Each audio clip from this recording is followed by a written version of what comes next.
குட்டிகள் தாழ்ச்சி அடைந்து பட்டினியாயிருக்கும்.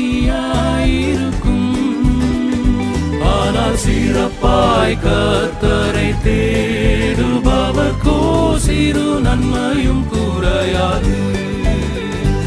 ஆனால் சிறப்பாய் கர்த்தரை தேடுபவர்க்கோ சிறு நன்மையும் குறையாது.